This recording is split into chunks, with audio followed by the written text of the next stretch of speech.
ಸೇವೆ ಮಾಡ್ತಕ್ಕಂಥ ಸಿದ್ಧವಾಗ್ತದೆ. 1 ಗಂಟೆಗೆ ಶುರುವಾಗುತ್ತೆ, 2 ಗಂಟೆಗೆ ಎಲ್ಲವೂ ಕೂಡ ಕ್ಲೀನಾಗಿ ಹೋಗುತ್ತೆ. ಮಾಡೋಕ್ಕಾಗೋದಿಲ್ಲ. ಒಂದು ವ್ಯವಸ್ಥಿತವಾದಂಥ ಯೋಜನೆ, ಒಂದು ಯೋಜಿತವಾದಂತಹ ಈ ರೀತಿಯ ಒಂದು ಪ್ರಕ್ರಿಯೆ ಇದ್ದಾಗ ಅಲ್ಲಿ ಜೋಡಿಸ್ಕೊಳ್ತಾರೆ. ಹಾಗಾಗಿ ಅವ್ರು ಯಾವಾಗಲೂ ಕೂಡ ಸೇವೆ ಮಾಡಲಿಕ್ಕೆ 2024ರಲ್ಲಿ ಅಮೃತ ಅನ್ನದಾಸೋಹ ಪ್ರತಿಷ್ಠಾನ ಪ್ರಾರಂಭವಾಗಿ ಇವತ್ತಿಗೆ 1 ವರ್ಷಗಳಾಯಿತು. ಈ 1 ವರ್ಷಗಳಲ್ಲಿ 52 ವಾರಗಳ ಬರುತ್ತೆ. 1 ವರ್ಷಕ್ಕೆ 1 ವಾರದಲ್ಲಿ 2 ದಿವಸ ನಮ್ಮ ದಾಸೋಹ, 104 ಸರಿಯಾಗಿ 104 ದಾಸೋಹ ಹೋಗ್ತದೆ. ಸರಿಯಾಗಿ ಇವತ್ತಿಗೆ 1 ವರ್ಷದ ಸಮಯ. ಈ ದಾಸೋಹ ಅಂತಕ್ಕಂಥದ್ದು ಪರಿಕಲ್ಪನೆ ಕರ್ನಾಟಕದಾದ್ಯಂತ ಹಾಗೆ ಭಾರತದಾದ್ಯಂತ ಪರಿಕಲ್ಪನೆ ಇದೆ. ದಾಸೋಹದಲ್ಲಿ ಬೇರೆ ಬೇರೆ ರೀತಿಯ ದಾಸೋಹ ಇದೆ. ತ್ರಿವಳಿ ದಾಸೋಹ ಅಂತ ಹೇಳಿ ಕರೀತಾರೆ. ಶಿಕ್ಷಣವನ್ನು ನೀಡ್ತಕ್ಕಂಥ ದಾಸೋಹ, ಅನ್ನವನ್ನು ನೀಡ್ತಕ್ಕಂಥ ದಾಸೋಹ, ಹಾಗೆಯೇ ಇತ್ತೀಚಿನ ದಿವಸಗಳಲ್ಲಿ ಸನಾತನವಾದಂಥ ಸಂಸ್ಕಾರವನ್ನು ನೀಡ್ತಕ್ಕಂತಹ ದಾಸೋಹ, ಬೇರೆ ಬೇರೆ ಬಗೆಯ ದಾಸೋಹಗಳನ್ನು ನಾವು ನೋಡಿಕೊಂಡು ಬರ್ತಾ ಇದ್ದೇವೆ. ಅನ್ನದಾಸೋಹ ಒಬ್ಬ ವ್ಯಕ್ತಿಯನ್ನ ಯಾವುದರಿಂದಲೂ ಕೂಡ ನಾವು ಸಂತೃಪ್ತಿಗೊಳಿಸಲಿಕ್ಕೆ ಸಾಧ್ಯ ಇಲ್ಲ. ಒಡವೆ, ವಸ್ತ್ರ, ಆಸ್ತಿ, ಮನೆ ಇವೆಲ್ಲವೂ ಕೂಡ ನಮ್ಗೆ ಇನ್ನೂ ಬೇಕು ಅಂತಕ್ಕಂಥ ವಿಚಾರ. ಆದರೆ ಹಸಿದವರಿಗೆ 1 ಮುಷ್ಟಿ ಅನ್ನವನ್ನು ನೀಡಿದ್ರೆ ಅಥವಾ 2 ಮುಷ್ಟಿ ಅನ್ನವನ್ನು ನೀಡಿದ್ರೆ ಅದನ್ನ ಸಾಕು ಅಂತ ಹೇಳಿ ಹೇಳಲೇಬೇಕು. ಅದು ತೃಪ್ತಿ. ಆ ತೃಪ್ತಿಯನ್ನ ಸಾಕು ಅಂತ ಹೇಳಿ ಹೇಳ್ತಕ್ಕಂಥ ಪ್ರಪಂಚದಲ್ಲಿ ಯಾವುದಾದ್ರು ಒಂದು ವಸ್ತು ಇದ್ರೆ ಅದು ಊಟ, ಅದು ದಾಸೋಹ. ಹಾಗಾಗಿ ಅನ್ನವನ್ನು ನೀಡ್ತಕ್ಕಂಥದ್ದು ಎಲ್ಲ ದಾಸೋಹಗಳಲ್ಲಿ ಶ್ರೇಷ್ಠವಾದಂಥ ದಾಸೋಹ. ಇದನ್ನೇ ಮಾಡಬೇಕು ಅಂತ ಹೇಳಿ ಹಿರಿಯರಾದಂಥ ಸತ್ಯನಾರಾಯಣ 1 ವರ್ಷದ ಹಿಂದೆ ನಾವೆಲ್ಲರೂ ಕೂಡ ಕೂತ್ಕೊಂಡು ಆ ಕನಸನ್ನು ನಾವು ಕಂಡಿದ್ವಿ. ನಾವೆಲ್ಲರ ಜೊತೆ, ಪ್ರಭಾಕರ್ ಜೊತೆ, ಇತರ ಜೊತೆ ಆ ಕನಸನ್ನು ಹಂಚಿಕೊಂಡು ಬಹಳ ದಿವಸಗಳ ಕಾಲ ಸುದೀರ್ಘವಾಗಿ ಚರ್ಚೆ ಮಾಡಿದ್ದನ್ನ, ಯಾಕಂದ್ರೆ ಒಂದು ಯೋಜನೆಯನ್ನು ಪ್ರಾರಂಭ ಮಾಡಬೇಕಾದ್ರೆ ಅದಕ್ಕೊಂದು ಪ್ರಾಜೆಕ್ಟ್ ಅಂತ ಇದೆ. ಆ ಪ್ರಾಜೆಕ್ಟ್ ಅನ್ನು ರೆಡಿ ಮಾಡಿಕೊಂಡು ಯೋಜನೆಗೆ ಖರ್ಚು ವೆಚ್ಚಗಳು ಬರ್ತದೆ. ಈ ಖರ್ಚು ವೆಚ್ಚಗಳು ಮುಂದಿನ ವರ್ಷದಲ್ಲಿ ಎಷ್ಟು ಬರ್ಬೋದು, 1 ವರ್ಷದಲ್ಲಿ ಅದಕ್ಕೆ ಬೇಕಾದ ಖರ್ಚು ವೆಚ್ಚಗಳನ್ನ ನಾವು ಹೇಗೆ ಆ ಖರ್ಚು ವೆಚ್ಚಗಳನ್ನ ನೀಗಿಸ್ತೇವೆ, ಎಷ್ಟು ಜನ ದಾನಿಗಳು ಬೇಕು, ಹಾಗೆ ನಾವು ಪ್ರಾರಂಭದಲ್ಲಿ ಎಷ್ಟು ಹಣವನ್ನು ಹಾಕಬೇಕು ಅಂತಕ್ಕಂಥ ವಿಚಾರವಾಗಿ ನಾವು ಯೋಜನೆಯನ್ನು ಪ್ರಾರಂಭ ಮಾಡಿ ಕನಿಷ್ಠವಾಗಿ 1 ವರ್ಷ ಇದು ಅತ್ಯಂತ ಯಶಸ್ವಿಯಾಗಿ ನಡೀಬೇಕು. ಶಿವಮೊಗ್ಗದಾದ್ಯಂತ ಒಂದು ಪ್ರಚಾರವನ್ನು ಪಡ್ಕೋಬೇಕು. ಪ್ರಚಾರ ಅನ್ನದಾಸೋಹಕ್ಕೋಸ್ಕರ ಅಲ್ಲ, ದಾನಿಗಳು ನಮ್ಮ ಜೊತೆ ಕೈಜೋಡಿಸಿಕೊಳ್ಳಿ ಅಂತಕ್ಕಂಥ ಉದ್ದೇಶದಿಂದ ಆ ಪ್ರಚಾರ ಅಥವಾ ಈ ಕಾರ್ಯಕ್ರಮದ ಉದ್ದೇಶವೂ ಆಗಿದೆ. ದಾನಿಗೆ ಗೊತ್ತಾಗಬೇಕು ಇಲ್ಲಿ ಇಂತಹ ಒಂದು ಸರ್ಕಾರ ನಡೀತಾ ಇದೆ, ಅಲ್ಲಿರ್ತಕ್ಕಂಥ ವ್ಯಕ್ತಿಗಳೆಲ್ಲರೂ ಅತ್ಯಂತ ಪಾರದರ್ಶಕತೆಯಿಂದ ಈ ಒಂದು ಯೋಜನೆಯನ್ನು ಕೈಗೊಂಡಿದ್ದಾರೆ, ಸೇವೆಯನ್ನು ಸಮಾಜಕ್ಕೆ ನೀಡ್ತಾ ಇದ್ದಾರೆ ಅಂತಕ್ಕಂಥ ವಿಚಾರ ಇಡೀ ಸಮಾಜಕ್ಕೆ ತಲುಪಬೇಕು ಅಂತಕ್ಕಂಥ ದೃಷ್ಟಿಕೋನದಿಂದ ಪ್ರಾರಂಭ ಮಾಡಿದಂತಹ ಯೋಜನೆ. ಇವತ್ತು ಬಹಳ ಹೆಮ್ಮೆಯಿಂದ ಹೇಳ್ತೇನೆ, ಈ ಯೋಜನೆ ಸಾಕಾರಗೊಂಡಿದೆ, ಅತ್ಯಂತ ಯಶಸ್ವಿಯಾಗಿದೆ. ಇದಕ್ಕೆ ಕೈಜೋಡಿಸಿದಂತಹ ದಾನಿಗಳನ್ನು ಪ್ರಥಮವಾಗಿ ನಾನು ಸ್ಮರಣೆ ಮಾಡ್ಕೊಳ್ತೇನೆ. 100 ಜನ ದಾನಿಗಳು ಇಲ್ಲಿಯವರೆಗೆ ನಮಗೆ 104 ಕಾರ್ಯಕ್ರಮ ಆಗಿದ್ರೆ ಸರಿಸುಮಾರು 100 ಜನ ದಾನಿಗಳು ನಮ್ಮ ಜೊತೆ ಕೈ ಜೋಡಿಸಿದ್ದಾರೆ. ಸಣ್ಣ ಮೊತ್ತದಿಂದ ಹಿಡಿದು ದೊಡ್ಡ ಮೊತ್ತದವರೆಗೆ ಇವತ್ತು ನಮ್ಮ ಜೊತೆ ಗುರುತಿಸಿಕೊಂಡಂತಹ ದಾನಿಗಳು ನಮ್ಮ ಎದುರಿಗೆ ಇದ್ದಾರೆ, ಬಂದಿದ್ದಾರೆ. ಅವರನ್ನು ವಿಶೇಷವಾಗಿ ಆಹ್ವಾನ ಮಾಡಿದ್ದೇವೆ. ಅವರು ಇವತ್ತಿನ ಕಾರ್ಯಕ್ರಮದಲ್ಲಿ ನಮ್ಮ ಜೊತೆ ಜೋಡಿಸಿಕೊಂಡಿದ್ದಾರೆ. ಅವರೆಲ್ಲರೂ ಹೇಳ್ತಾ ಇದ್ದಾರೆ, ಸರ್ ಎಲ್ಲ ಹೆಸರು ಹೇಳ್ತಕ್ಕಂಥ ಅವಶ್ಯಕತೆ ಇಲ್ಲ ಅಂತ ಹೇಳಿ.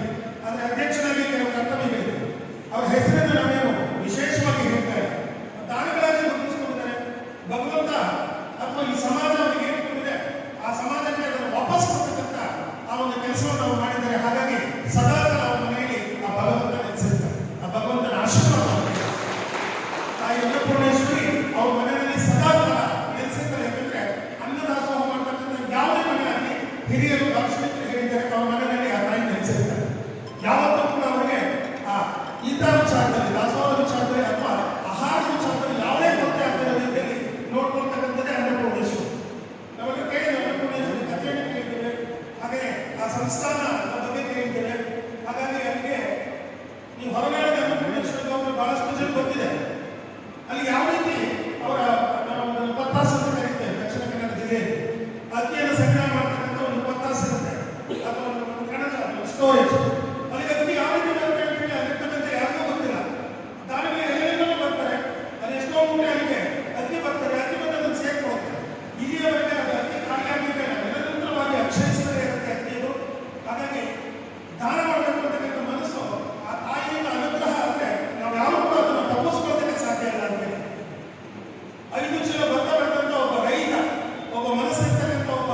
ದಿವಸ ನಮ್ಮ ತಿರುಮಲೇಶ್ವರ ಹೆಸರು ಕೂಡ ಶಿವಮೊಗ್ಗ ಕೆಲಸ ಇದೆ.